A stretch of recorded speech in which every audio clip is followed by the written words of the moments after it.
Hello and welcome. Hello, I'm Chris Flood. I'm the business librarian here at the St. Charles Public Library. Thank you for joining me tonight for Career Conversations, where we'll be speaking with audiobook narrator Jeannie Sheneman. This program will be recorded and it will be posted on the library's YouTube channel. If you have any questions tonight, be sure to post it in the chat. Thank you.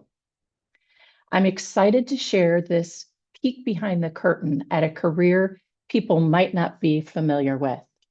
Jeannie Sheneman is a classically trained actor and graduate of the University of Michigan Theater Program. She was a stage actress in New York City and ultimately found her passions with performance and literature in audiobook narration. She has years of narration training and coaching from some of the top professionals in the industry and has performed over 250 titles.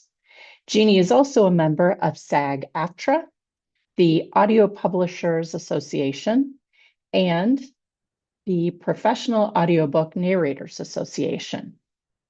Please join me in welcoming Jeannie Sheneman to Career Conversations. I got it. Hi, good Hi. evening. Hi. Hello. Welcome. Thank you for joining us tonight. Thank you for having me. I'm just so interested to hear everything about your career. So let's jump in. Great. Let's start with the basics. How did you learn about this career? So, as you mentioned, I was classically trained to be a stage actress, and that's what I did for a time. And that was great. But then I went and lived life and had children and things like that. And I had a friend who said, "Do you want to get back into performing?" I was like, "Yeah, I'd really love to, but stage life is just not for me." She was an audiobook narrator, and she said, "Well, maybe this would be a good fit for you." So I thought, "Great, yeah," thinking, "Oh yeah, I've got the chops. I'm an actress," not realizing that acting on a microphone is a completely different mode of performing, as well as performing all the characters in a book and everything that goes along with that. So I had to basically get retrained in a different way in order to be a voiceover actor, being able to read books on a microphone. So that's how it started for me. Was a friend introduced me, and then I spent about 2 years coaching and going to conferences and workshops and getting my whole booth together before I was able to go full time and call this my new career. Oh, and that brings up a good point. You are doing this webinar from your booth, correct? Yes, this is my sound booth. I have Right. what's called a whisper room, and Mm. it's double walled, and the door is about 200 pounds, so it is definitely soundproof. But my my door has a window, so I don't feel so trapped inside this box. So that's nice. Oh, let's see. Did it come? Is that better? No, let's see. That's weird. I can't hear you. I wonder if the audience can hear me or you. Oh, shoot. Oh, wait, I hear you now. You know what? I'm sorry. I think my AirPods swapped over. So Okay. it's me. It's not you. Okay. Great. Sorry about that. Sorry That's about all right. that. Everyone. Okay. So let's get back to it. What do you think would surprise people about your job? Oh, probably a lot of things. When I tell people this is my job, the first thing they say is, "Oh, I would love to do that." Like, how do you do that? Because I love to read, and I think that it's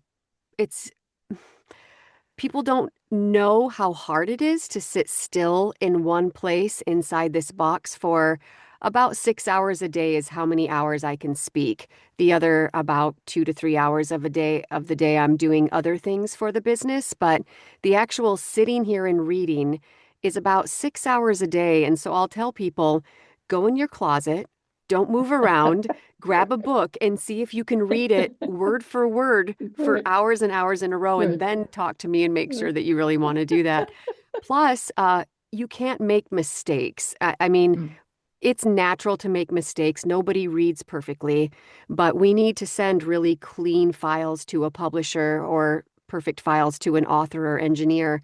And so if I get a sentence wrong, I have to go back. I rewind and then I record the sentence over again. And there are times where I could get a sentence wrong 5 times. And so there's actually a lot more to it than I think people may think. Not to mention, our bodies just make sounds, our mouths, our noses, our throats, and you have to learn how to act on a microphone that limits some of the very interesting sounds that come out of us as human beings. So there Right. is also an art to that. There are things I can't eat, there are things I can't drink when I'm about to perform, even the night before. So I think that might surprise people as well. So there is a lot more to the job than I think people realize than just reading a book, which is great, but there's more to it than that. And it's a business, so I have to pay taxes and I have expense sheets and an accountant. Right. And so Right. it's definitely fun, but it's not a hobby type of fun. I think that's really common with a lot of small business owners that they do what their passion is or what they have a talent for, and then suddenly they realize, I mean, in your case, you're a solo operation, but there's do you have HR issues with yourself? Well, there's taxes and there is the business side. Yeah. Um, I love what you said about you have to go back and start recording again, because I always wondered, is the whole file just sent and some producer is then chopping it into bits? But no, that's on you. Yeah, you have to send what's called clean files. That's what they call it. Now, each chapter is its own file, so it's not the Mhm. whole book on one file. So every chapter you open a new file. So if you have a 60 chapter book, you're sending 60 files to your publisher, but they have to be clean enough that what they do is after they listen to it, they'll send you a packet that gives you all the things you got wrong. And you have to Oh, redo those sentences. okay. You send those sentences back and they plug them in, and then Okay. they make the book Audible ready, which is a whole process that that's not Right. my talent. I just perform. I Right. don't do that part, Right. but yeah, it's very important. You will not get hired again if you sent a book Oh, with a bunch of right. mistakes. It's Right. really important. Fascinating. Hmm. Right. Yeah, you don't want a bad reputation. So, No. um, okay, so you mentioned that there's work that you have to do when you're not recording. And part of that is business, but how much prep do you do before you begin a recording? I get asked that question a lot, like, do you read the books before you perform them? And every narrator's different, so I'm just speaking for me, but I read every single book before I perform it. I don't know how I wouldn't. So I read the book, and while I'm reading it, I do a character profile sheet. So I'll write every single character, some personality traits, how even they look, something that will give me an idea of what their vocal qualities will be, because in this job, I have to create different characters and voices for everybody in the book. And if it's a duel, there are things now people might be Oh, aware, might not. right. There are duet audiobooks, Hmm. and in duet audiobooks, I do all of the female point of view, for example, and a co-narrator would do all of the male voices. Hmm. But there are times where I still have to do 7 different females that have to be distinguishable. So I make a character prep sheet and I make voices for everybody. And then I'm also underlining the sentences of the different characters, because if I'm in a fantasy and I have 7 different people and one's an orc and one's a fairy and one's a queen, I have to know who's talking. Right. I can't stop Right. and go, who says this line? So I have to highlight the whole script to be quicker for me to be able to narrate. And then after that, I make voice reels of every character, especially these fantasies. If it's a series, I don't want character Joanne to sound different in book 4. It has to be consistent. Right. There are times where there's a minor character where it's a maid and they're actually the main character in book 10. So Mm, I have these files to keep me straight throughout every book. right. So there is a lot before I actually sit down and I actually record. There's actually a lot of research, especially if it's nonfiction. There's a lot of research because I have to do a pronunciation list. And if I'm doing a Mm. book like I did with a bunch of scientists, I have to research every scientist's name because what looks like John Smith to me might be John Smith. I don't know Ah, until I right, find it. And so right. that's a lot of research as well. And then if it's a fantasy again, these are worlds that somebody built. So these are made up words sometimes. So I have to go to Right, the author or the publisher and say, I have 12 globes that I don't know how to say, and we have to right. figure out an agreement on that. So there is a lot behind the scenes that you don't really realize. Fascinating, fascinating.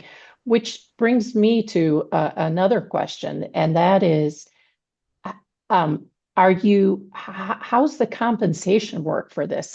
Do they estimate the number of hours you'll require? Because I was just thinking, would you turn down 1,000-page book project? Because that could take forever. Yes, so there are two different ways in which narrators get paid. I only do one way, which is a per finished hour.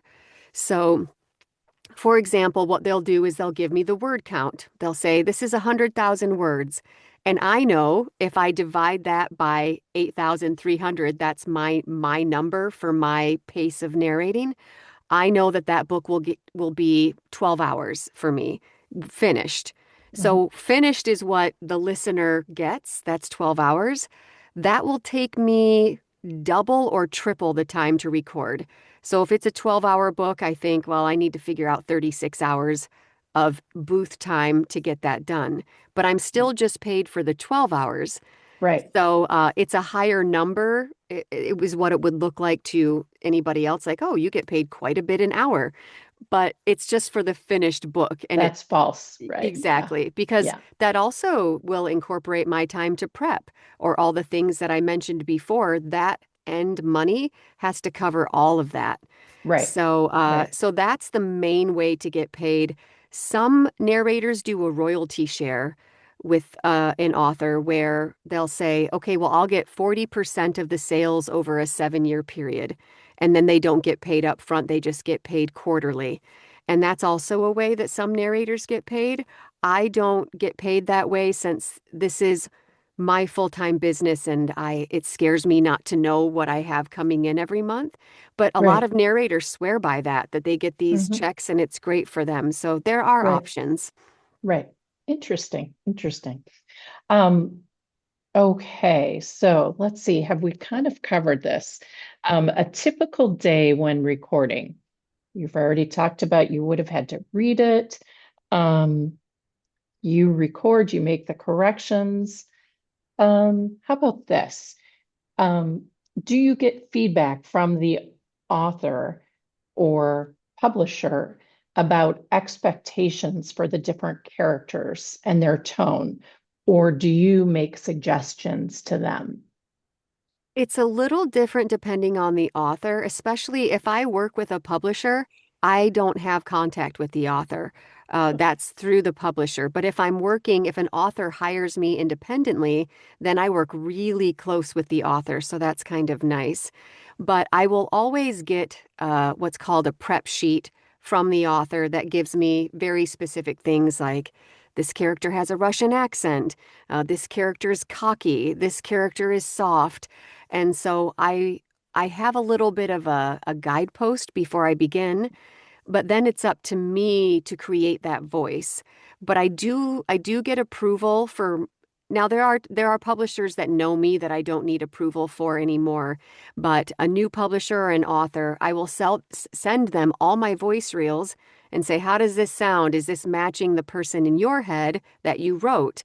Because I really want the author to be really happy with it. I mean, it's the greatest joy to have an author say, you nailed it. Like, Hmm. that's what I heard when I was writing. That's the highest praise that I feel like I could ever get.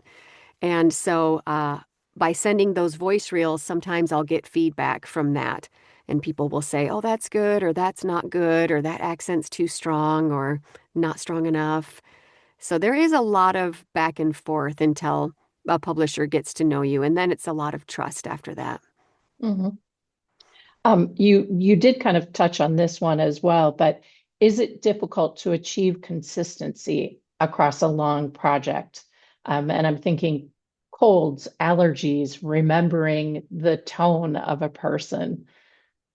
Yes, and I do have to say about colds and allergies, that is just, it's like, it's the killer of the business Mm, because you could probably live life normally, but if you have even the littlest bit of sounding sick, you can't mm, record. So mm, all of us narrators are so strict about keeping ourselves healthy. If any of my children, I only have two and they're big now, but if they're sick, I will mask up around those children the mhm, entire time. They're not even kids, right, they're teenagers. right, But yeah, we're very careful, very hydrated. I basically protect this instrument like mhm, this is my baby. I'm very right, protective of it because right, I guess it's my moneymaker. right, right. Yeah.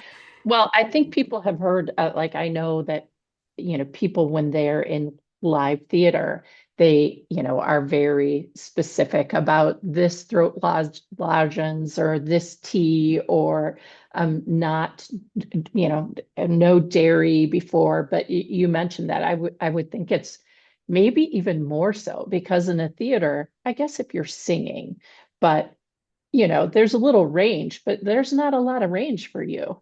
No, and you have Yeah. this so close. So like you said, Yeah. dairy is a no-no. Yeah. Sugar, it makes your mouth snap like a fire on the Oh, microphone. fascinating. I can't have red wine because it dries me out so Right. much that it also sounds dry. And another Right. thing, I can't have coffee in the morning anymore. It's too dehydrating and it's also bothersome because another thing I had to learn to do was breathe. You can't Mm. breathe on a microphone like a normal person. It's really Right. distracting. So you Yep. have to learn how to get these quick breaths. And when I Hmm. drink too much coffee and I would take these quick breaths, I think I was just like sending it back up my gullet because it was Right. not. So now Right. I have green tea every morning. So Right. there are things that I think every actor does to protect that. You have sacrificed for your art, no doubt about it. We appreciate that. Yeah, Uh, I can have it in the afternoon now, but just right. not in the Right. morning. Right. But then, yeah, coffee in the afternoon, that's a tough one, but Yeah, that okay. too, because I want to sleep. Yeah. Um, so how has the audiobook narration field changed during your career and how have you adapted? So when I haven't been doing this full time for long. I've been doing it maybe 4 or 5 years now. But what has exploded since I've began was the importance of social media and actually marketing yourself in that way, especially to independent authors, but listeners.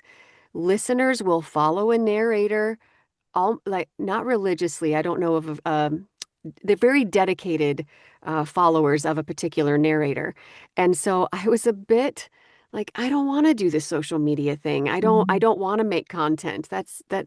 But when you do, you get the feedback from listeners like, oh, I listened to this book. I love you or what have you. And then you're able to also market the books that you're doing, which helps the author, which helps the publisher, which helps Right. you get more jobs. Right. So the rise of social media and even performing live, which I do quite often, if a publisher allows me, you have to get permission to do the book live. But that actually boosts my exposure as well as the book's exposure. So that's something that's new that takes time. I didn't realize how much time it takes to build and create content. These creators on social media, it takes a while. Mm. So that's a Right. whole other part of the job that I don't get paid for, but you do. You just basically bake it into your requested pay for those finished hours that we talked Right. about before. Right. Interesting. Interesting. Um, okay. And this, I don't know if everyone knows, but audiobooks have been, the sales of audiobooks have just exploded. And I'll say, as a librarian, I know that the requests and title requests just in my time here have just skyrocketed. But actual sales, they show, I think it was Publishers Weekly said there have been double-digit sales growth for 10 plus consecutive years, which aren't you smart being in an industry with such fantastic growth? But how has that increase impacted your work? It's helpful, definitely, Hmm. because and we were speaking about this before, but I want to share it with everybody else.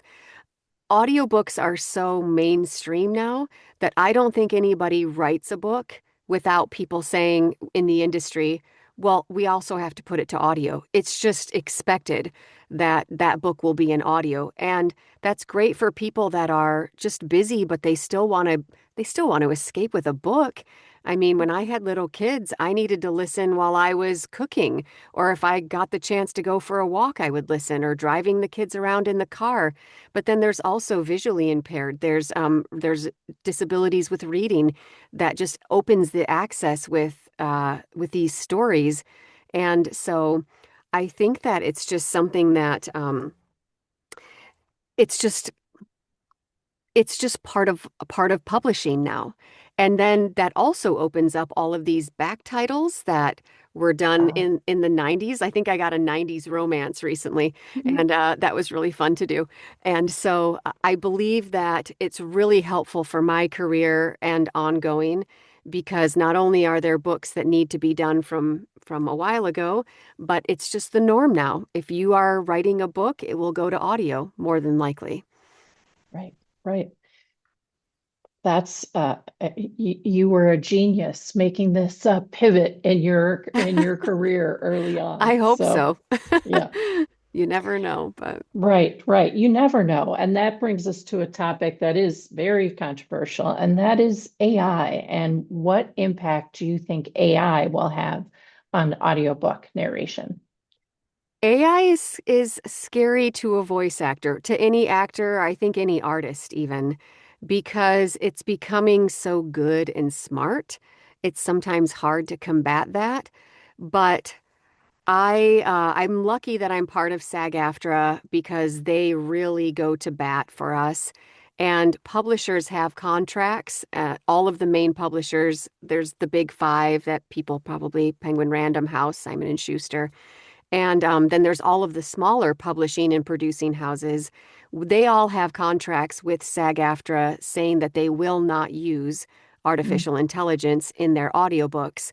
So we're fighting back with that, and people know that our listeners of audiobooks that they will get a human if it's a publisher book. I know there might be a lot of independent authors that it's attractive because it is cheaper, but there's also just a sense when you listen to it, if anybody wants to compare a human and AI, there's a sense that it's not real. It's almost as if you know that. And there are things when you narrate, there is no way that AI or a bot could ever feel those things. And I think the listener can feed off of the voice actor, and I think that it makes a better product. And mm, if AI ever does any sort of takeover of this industry, I have a feeling that it will swing right back because people will feel like they're just being talked at. They're not being told a story. They're not right. being brought into this world in a way that only humans can. And so it's scary, but I also feel like human to human contact can't be beat. And I think listeners know that. I hope. That's the Yeah, plan. No, no, but I do believe that.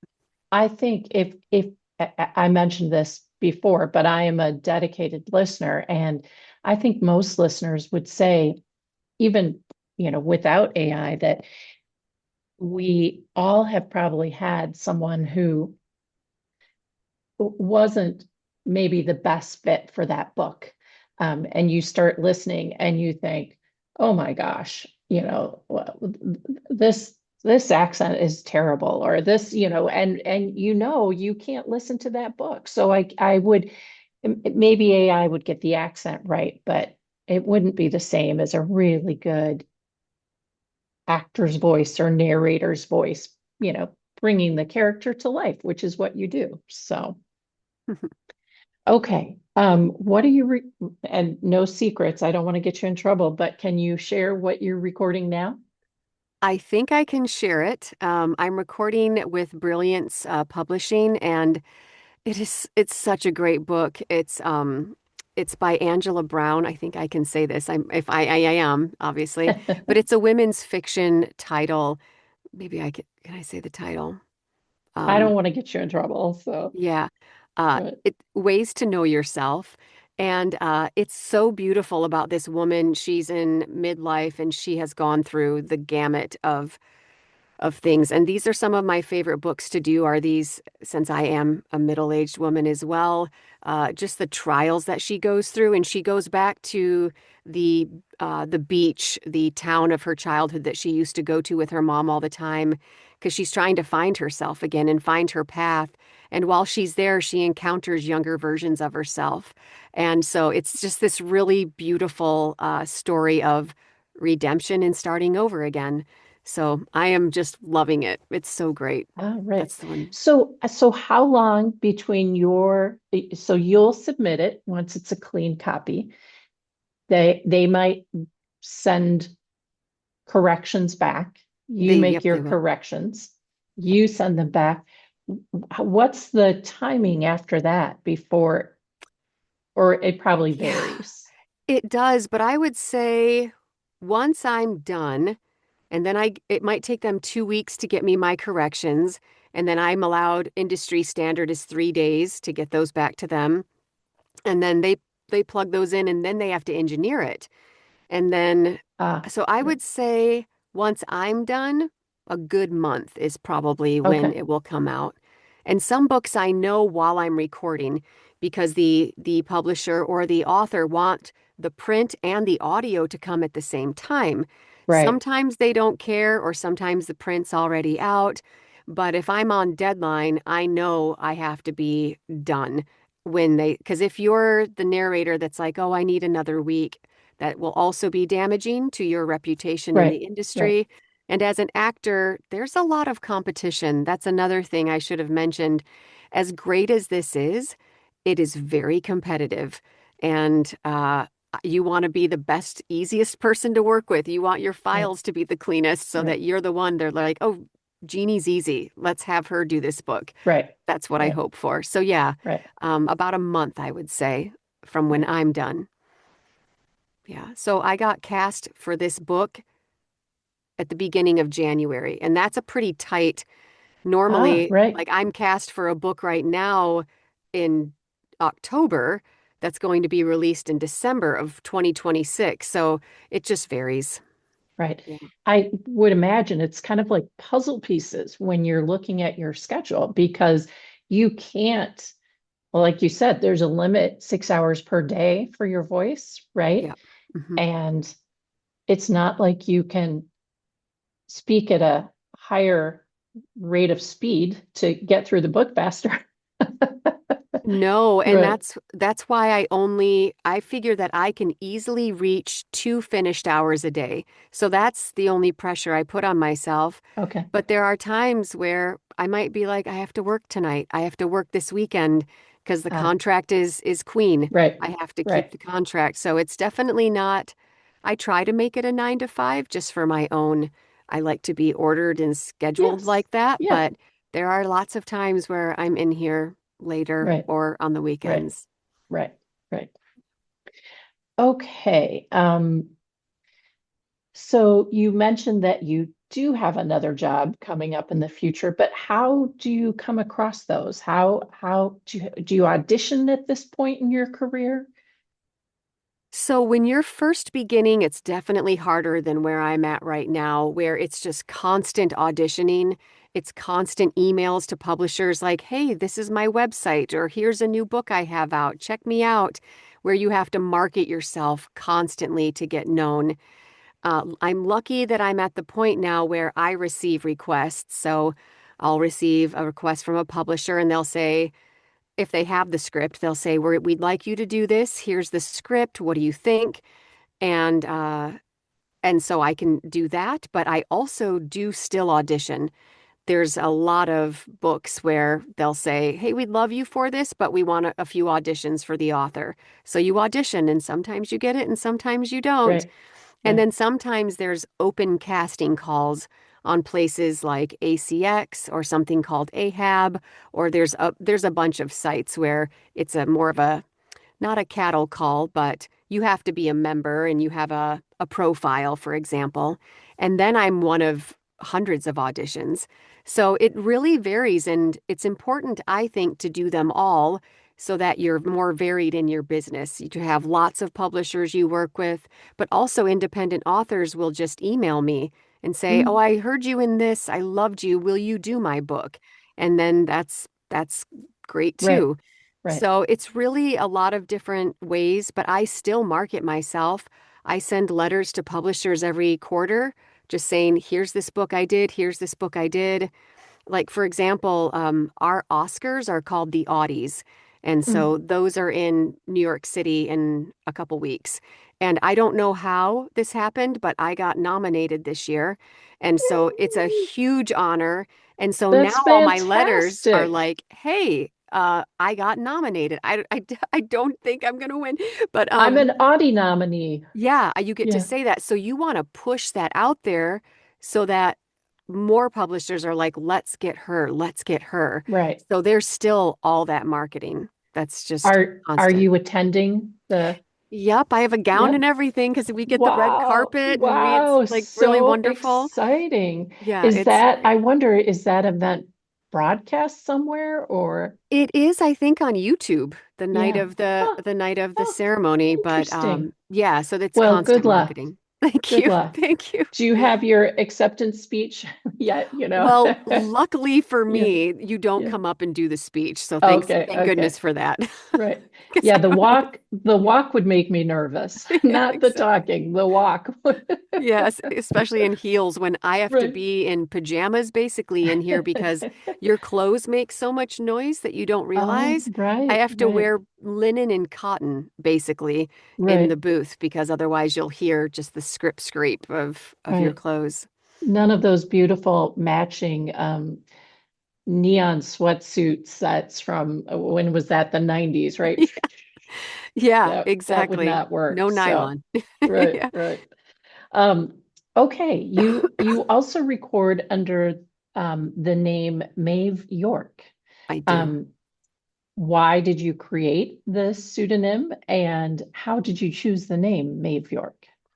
It's pretty standard in the industry if you're a romance narrator, especially if you do. There's different levels of romance. There's Mhm. what's called open door and closed door, and so most people make a different name for romance, especially if somebody does children's or if somebody does middle Mm. grade or faith-based books or something like that, you want to separate your catalog Yes, so yeah, that listeners, when they go to this name, they feel comfortable with what the content is. And when they go to this name, they feel comfortable with that content.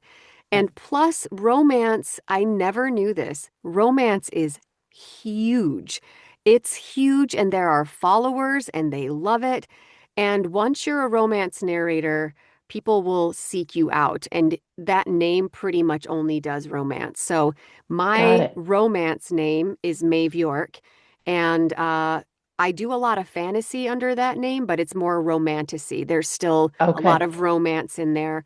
It's And a some huge stuff is, category. yeah. And some stuff is a little darker. So I also do that under the Maeve name. But Hmm. I do romance under my name if it's like sweet or as they Right, call clean or whatever. right, right, So when I was choosing the name, it was really tough because I mean, how do you choose a different name? right. I've always loved the name Maeve. I've just always liked it. And to me, it said romance. I think it means on Google like intoxicating or something like that. So I was like, oh, that's lovely. Right. But then I chose York because when I was a stage actress in New York City, I lived on the Upper East Side in a place called Yorkville. Mm. So I decided to bring back my Ah, stage roots when I right. lived in my early 20s in New York City. Yep. So I lived in Yorkville, so I took York as part of that last name. Ah, So that's great. That's great. yeah. Very interesting. It would be very odd though if someone saw you on the street and said, "Hey, Maeve." Yeah, well, someday I wonder if that will happen because Yeah. my that name is way more well known than mine. Okay. Yeah, Okay. romance is definitely a big thing. Right. And now that my kids are older, I'm very open with both names being out there. But when they were younger, I was pretty protective of keeping those things separately. Right, And right. now they're 18 and 16 and they're like, we don't want to hear about the romance books, Mom. So Right, right. Oh, that's funny. Um, so if you were to choose, which type of books do you think are the most interesting or fun to read? that's hard. That's really hard because you wouldn't think that a good rom-com takes a lot of work, but to get that banter timing, I mean, I don't know Mm, if there's anybody who knows rom-com movies or books, but the banter between the two characters really sets the stage. That's one of my favorite things to do. I mentioned that I love stories of women traversing a difficult moment in their life and coming out on the other side a better person. I love those types of things. Uh, and I think mysteries and thrillers are definitely a favorite for me. But, and I love those intense moments. Those intense moments are fun to do. But I have to say, the fight scenes in fantasy or the battle scenes, or even some of the like, I'm being chased and it's a thriller, those are hard. There are times where I'm in the booth, I'm like, I'm going to hyperventilate because I'm taking these breaths and I'm right, running. right, And I right, think to myself, right. I need to have like paper bags in here or something like that. You So need a button to say, "Hey, I'm fainting. yeah, Someone come exactly. find me." It does take a lot of breath control. And also, you can't speak too fast, but you also don't want a battle scene to be like, and then this happened, and then this happened. Right, right. So I think that that's a difficult part is for me, is those long epic battle scenes that last for chapters. Oh boy. Those are Yeah. tough. Yep. Yeah. Yep. Then there's also how's your singing voice? Because as a listener, I have a few books where you're listening and then there's a little, ditty inserted and the person sings it. And I'm like, I wonder if they knew they were going to be singing at the Yeah. start. Well, I always say I'm a better actor than a dancer and a better dancer than a singer, but I can do all Okay. three. Oh, there So, you go. There so you I go. I did musicals in the past, but Hmm. it's definitely something that is on the back burner. And my voice has Right. changed since I've been speaking 6 hours a day every single Mm, day. So, yeah, luckily I've had a few of those. right. But I don't know if anybody knows, there are rules that we can't sing the song. We can't even do Oh. even if it was happy birthday in a book, we're Mhm. not allowed to sing happy birthday to you. We have to just say it because otherwise the book has to get the rights that we Right. sing that song. So there are times where we could sing Bruce Springsteen or, Madonna in a book, Right. but we're not allowed to. We just have to say Hmm. the words. So, Right. Hmm. mhm. Okay. So in your spare time, do you read? And if so, um, what do you like to read? Or is that just work and you're like, I'm done. I have no bandwidth at this point. I mean, I've read books my whole life. I mean, even when I started being an adult and carrying a purse, it had to be big Mm, enough for a book. yep. Yep. It's my passion.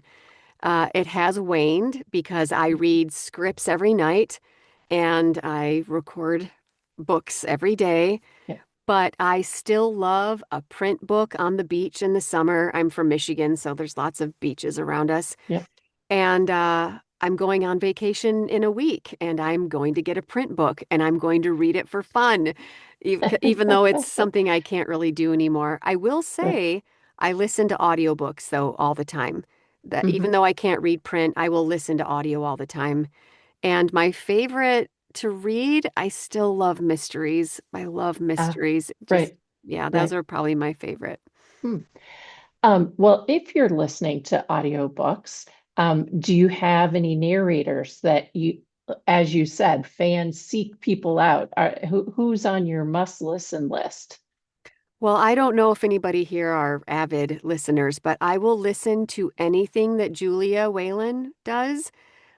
She's the best, and I listen to Julia Whalen in the middle of the night when I can't sleep because she's Yeah. perfect. So I would say definitely Julia Whalen. Ray Porter, he does a lot of sci-fi, and I'm kind of a sci-fi girl, so I love Ray Porter. Carissa Vacker, I don't know if anybody knows Carissa Vacker. She's so good at mysteries and thrillers. Mm. She's great. She's another one of my favorites. And January Lavoie is another favorite of mine. And there's so many. I mean, I could Right. probably Oh, rattle right. off 20 people Right. that I love to listen to, but if I see a book that they did, I'll get it. Right. Helen Laser is another one. I Right. don't know if you've ever heard the book The Wedding People. It was pretty Oh, I popular. did. I did. Yeah. So good. I Right. recommend that. Right. That's Oh, Helen. Yeah. right. Interesting. Interesting. Yeah, I've done searches in our online catalog for certain narrators, and Julia Whalen is one of them because she just she does a good job. So She's the best. She's well, just and the best. she's aimed the spotlight on the industry. You know, she wrote that one book. Of course, I can't remember the title. I should, My but Oxford Year, I think, that was well, taken there's by that. And then didn't she write one that was about audiobooks? Thank You for Listening. Yes, thank you. That Yes, book is so exactly. good. Yeah, Yes. I yeah, think I've heard it about 6 times. I love it yeah. so much. Well, it's perfect for you, right? Yeah. So, Yeah. um, okay. So, what would you say is your favorite thing about narrating audiobooks? I mean, part of, I love literature. I love stories. I've always loved stories. And I think my favorite thing is, like I said, when I nail a story, when I get feedback from an author or publisher or listener and it just hits them, that feeling that you get when you feel like somebody just spoke to you. That's Mm. my favorite thing is when I get that feedback.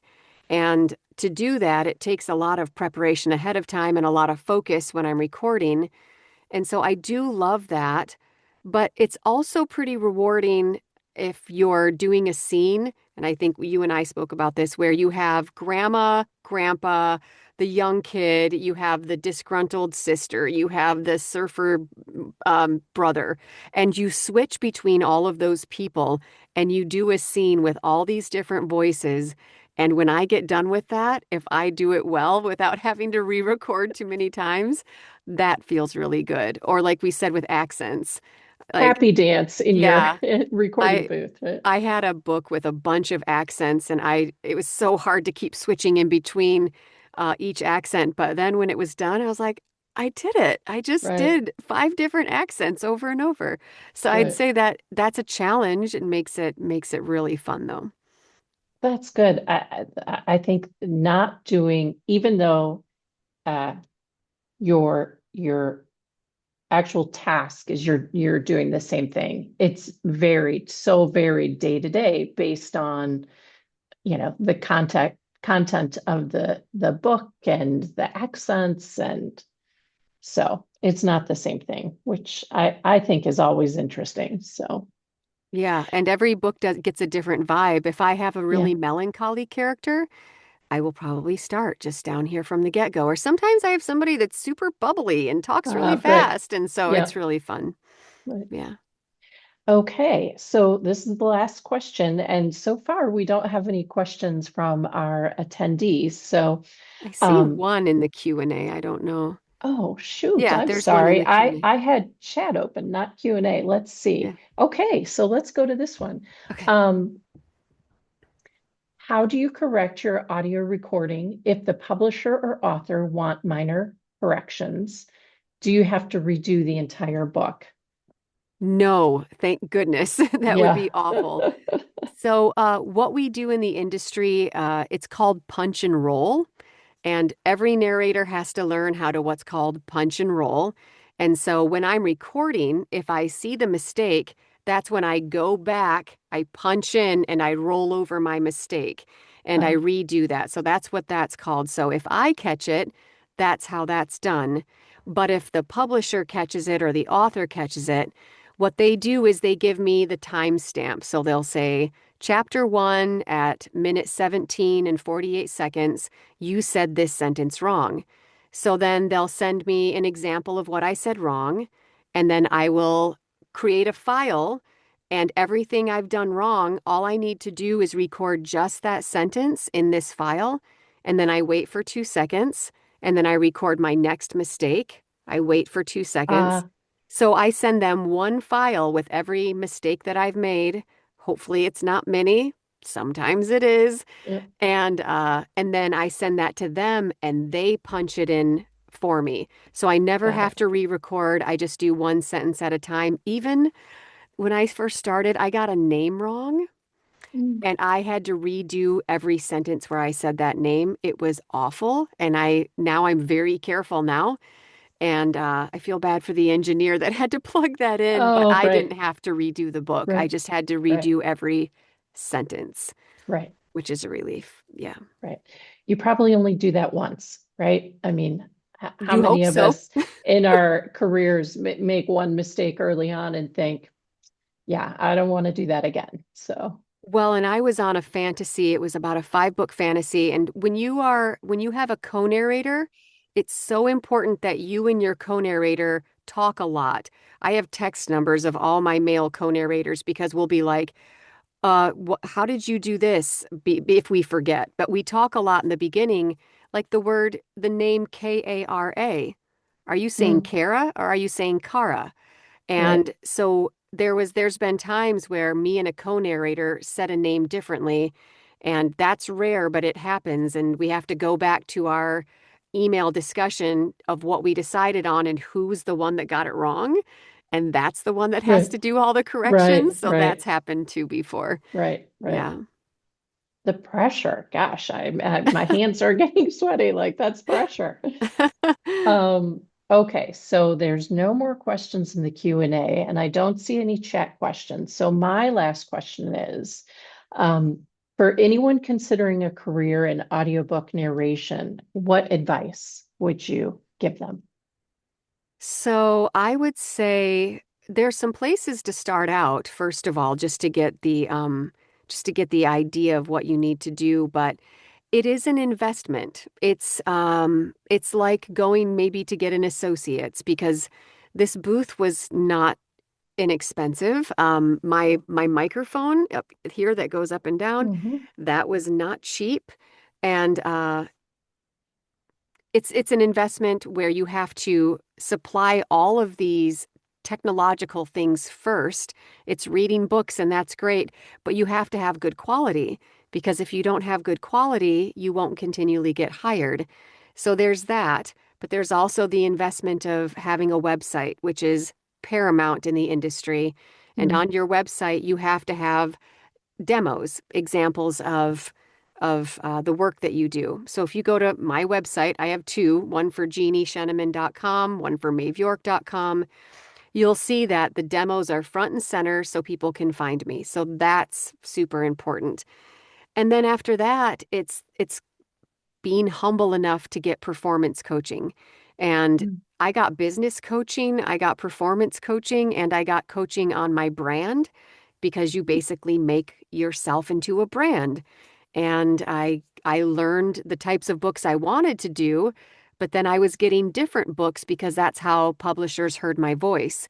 So I had to create a brand where I was following how I was being cast, but also trying to push like, oh, I do all of these types of romances, but how about this book? So mm, that's the game that you play too. So it's really being willing to start all over in your learning about this job. And there's what is it called? Narratorsroadmap.com. I don't know if any narratorsroadmap.com. That has been created by somebody who's very prolific in the industry. She knows everything. Anything you get is vetted and smart from that site.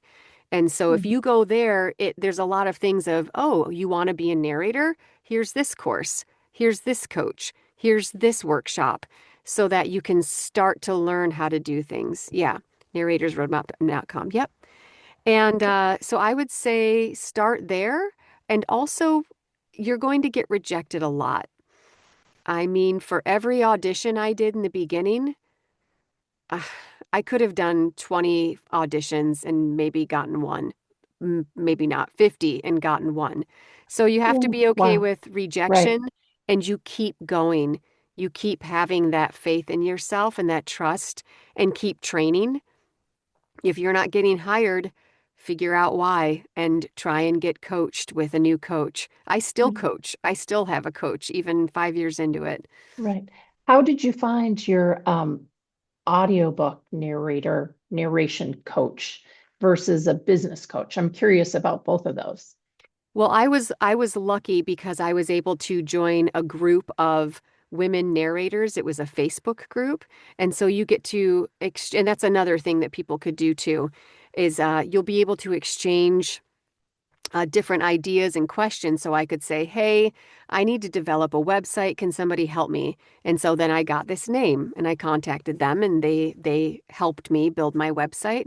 And then when I wanted to start coaching, there are coaches that are better for nonfiction versus fiction. Mm, Some do both. And it's just, it's who you match with too. I've had probably 4 different coaches, and I finally have landed on the one that I think just gets me. And right. so you can try people on, nobody feels bad. Hmm. And then also joining these associations. As you mentioned, I'm part of the APA and what's called PANA. And when you're a part of that, you get access to free webinars. And so Wow. it costs to be a member, but it's pennies. Like for example, I'm sure they wouldn't mind. PANA is 125 a year and APA is 165 for the whole year. But you get discounts or free everything. And so you can show up and learn all this stuff for free Mm, and you get to know the right people. So if you go to a webinar with somebody who says, "Oh, I coach," you're like, "Okay." So there are a lot of different ways. And that website, narratorsroadmap.com, it says you can click coaching and it will list a bunch of people and it's all legitimate. This woman is in the industry. Nothing is spammy or scammy or anything like that. right. Right. Wow. I Yeah. feel like this has been interesting and helpful and just such good pointers. I mean, these are actionable steps, which I just came to learn, but actionable steps are a bonus. We didn't promise those, so thank you for that. Yeah, absolutely. Okay, well, someone said thank you. Oh, Um, thank I you. I'd like to say thank you as well, Jeannie. This was terrific. Um, I have learned a lot and it was fun talking to you. And I really appreciate your generosity in sharing everything that goes into doing your job and making audiobooks because I think it's interesting and a lot of people don't know much about it. So we've helped change that today. So thank My you very pleasure. I much. love doing stuff like this. So, Okay. yeah, my pleasure. Okay. Anytime. Okay. As I mentioned at the start, this will be posted to the library's YouTube page. It'll be up in a few days. And in the meantime, let's all do a catalog search for Jeannie Sheneman or Maeve York and check out her books. I So will say, if you're looking for Maeve, be prepared if you don't like spice or dark stuff. I just want to right, put right, that out there. right, Don't right, listen to right. Maeve if that's not your Right, enjoyed right. listening. Every book its reader, every reader their book. That's Yeah, kind of our philosophy. I So, agree. I agree. okay. Great. Terrific. Well, thanks again. Thank Um, you. enjoy your vacation. I think you mentioned that you will be reading a book. So, Yes, I right Uh, after the Audie ceremony in New York, oh, I'm gonna right, go down to some right, sunshine in right. Tampa. So And good luck. Good luck at the Audis. I mean, thank you. who cares? You were nominated. That's I awesome. So, oh, well I'm just done. yeah. Thank you. Thank you Well so done, much. you. Okay. Thanks, All right. everyone. Thank Good you. night. Good night.